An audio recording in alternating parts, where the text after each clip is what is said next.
I had an X factor was Reed Shepherd, last year's lottery pick as far as him coming off the bench.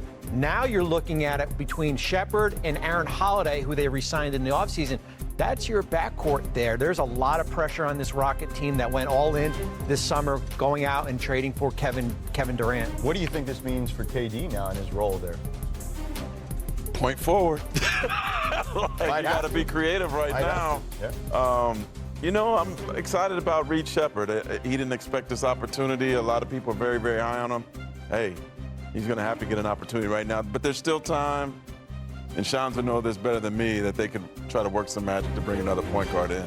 Yeah, I mean, Reed Shepherd did ball out in the G League, balled out at Summer League. It's Reed Shepherd time. Fred VanVleet has been through so much in his career just to make it to this point. Undrafted. Yeah. He set all these records. He signed multiple of these massive deals. Yeah. Just signed a 2-year, $50 million deal. But glad he got paid. Fred VanVleet out the... Well, one thing we do know that LeBron will be on the Lakers roster at the start of this season, of course. And I do think what they've done this offseason, when you're looking at the addition of DeAndre Ayton and certainly Marcus Smart and Jake LaRavia, they're in the conversation when we're talking about some of these top teams in the Western Conference. But here are some of the questions we're going into the season. Year 23 of LeBron. That is remarkable. The last time we saw him was that Game 5, limping off the court with that knee injury against Minnesota here. We talked about the newcomers integrating Marcus Smart, DeAndre Ayton, and Jake LaRavia. The loss of Dorian Finney-Smith. Is there enough perimeter defense? And here's the big thing. Balancing the two timelines. Oof. You are a win-now team, but then you also have an eye out in 2026 and 27 when you have potential of $100 million of cap flexibility with Luka on that roster to build around him now. That's going to be the most challenging thing this year is the two-timeline approach, win now versus the future. That's always tough. I feel like every time somebody's trying to go through these two timelines, it's a very delicate dance, to your point. Now, Shams, let me ask you this. LeBron in the last year of a contract at the moment, what determines his future? I think just seeing how this year plays out, I mean, it's clear that he's not sure whether, does he have 1 year left? Does he have another season after that? So 2026, 2027. I did speak to his agent, Rich Paul, at Clutch Sports today, and he told me it's important not to worry about the future when it comes to LeBron James. Just appreciate the present and also maximizing his present. And that, obviously, that onus potentially falling on the Lakers and what team they put around him. But it's obvious. How does he feel about the Lakers going into the season as the year continues on? Can they be a contender moving forward? And I think the other thing that also sits here as well is Bryce James is going to start his freshman year at college. How does he look? How does he look as a prospect? How does he play into the 2026 NBA draft? So these are all things I think LeBron James is going to be open-minded about. Ramon, let me ask you this, because the poll was basically LeBron's a Laker or LeBron retires. What did you make of that particular distinction? Well, it's just because it's hard for him to go elsewhere. I mean, Bobby and I call you 7 times a week about how, if they did this, it's just hard for anyone to trade for a guy making $52 million. It's a lot of money. And even he would have to, ask for that. He would have to approve of that. And I think that we're in a position now where if he was going to do that, he's had opportunities, whether it be a couple years ago with the Warriors when they came calling. They expressed interest again this summer. The Cavs are on that list because we all know the heartstrings are there in Cleveland. But if they were going to do anything, it would probably have to be before the regular season even started because they're in the second apron. And so I think it's just hard to envision how he would go someplace else unless he asked for that. And Shams, to your point, it's based on how the Lakers do. If they're winning, if they're rolling, I think he blends in. If they struggle out of the gates or if they hit a rough spot, if somebody has an injury, then I think we have a lot of content to talk about in LA. You think? Well, I think the big question is where we are in January with this Lakers team. In a really deep Western Conference, that what happens if you are a 500 team and you're competing just to get into the play-in? Does that change as far as LeBron's mentality of competing for a championship? Because that, all signs would signal that you probably are not competing for a championship.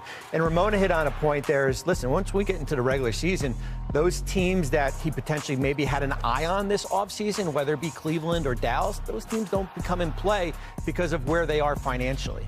The one thing that surprised me on this poll was that league insiders voted Nikola Jokic as the best player. And this wasn't the part. It was that he basically got every vote but one. Luka got one vote in that poll. So, look, I mean, the Joker is inevitable. He's like Thanos to me, okay?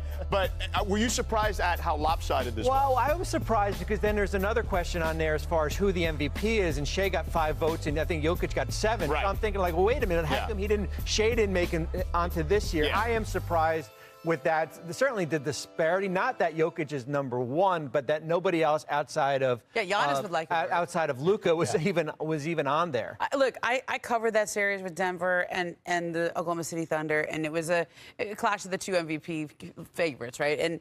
And Nikola Jokic asserted himself in that series to the point where when you saw them side by side, you saw how important Jokic was to his team, how much he was able to do, how he controlled the game, even on both sides of the ball. It's hard to argue that he's not the best player, and I think even the Thunder would tell you that was the toughest series that they had to get through. If not for Aaron Gordon having an injury in that last game, I don't know what would have happened there. But I am surprised. Giannis should get some votes in that vote. Shea should get some votes, but Jokic is inevitable, as you said. He is that good. Thanos. Shams, what do you think? I think Shea Gilgeous-Alexander, how do you not give him more love? The year that he just had, MVP, Western Conference Finals MVP, NBA Finals MVP. His own shoe, NBA 2K. I mean, there's a lot of things you can put in there to say why he might be the best player right now in the world. The disparity to me is what catches me off guard. Now, let me ask you this. I'm with you guys. Like, I can make a case for a lot of those guys that you put in there. I just think that the Joker is at the peak of his powers right now. And I think guys around the league, coaches, players, who have to deal with him on a day in and day out basis, it's not that they're throwing shade at these other guys. They just know how tough this dude is to beat in a given moment. I mean, think about it. In that series, I was there for 2 of those games. And it could have gone either way in that series. And then Aaron Gordon gets hurt, and we know what happened in Game 7. But they were on the brink of upsetting the OKC Thunder. Well, and it's amazing because it shows you the thin margin where a Thunder team that was faced with a Game 7 at home. Imagine if you lose that game. We're probably not talking about them right now. Off-season. It changes the landscape here, but Oklahoma City wins, and now we're talking about Shea and what the next step is with that group. But I actually think that will help the Thunder now because they've gone through the 16 and they've won. So now that was the year to get them. If you couldn't get them last year, now I think they're going to be more dominant moving forward. Now, Shams, we have something here on the All-Star format. What do you got? So the USA versus World will be happening. It's 3 teams. It's a round-robin tournament, 2 U.S. teams, 1 world team. And essentially how this is going to go, I'm told, here are the details. 4 total games, 12 minutes per game, so a total of 48 minutes of action. So it's essentially 1 full game, NBA game regulation. So these 3 teams will face off against each other in 4 total games, 48 total games here in the 2026 All-Star Game, from my understanding. All right, hopefully we get them to play hard, okay? That's all I want. Just go out there and look, we know the international team is going to play hard. So that means the USA team is going to have to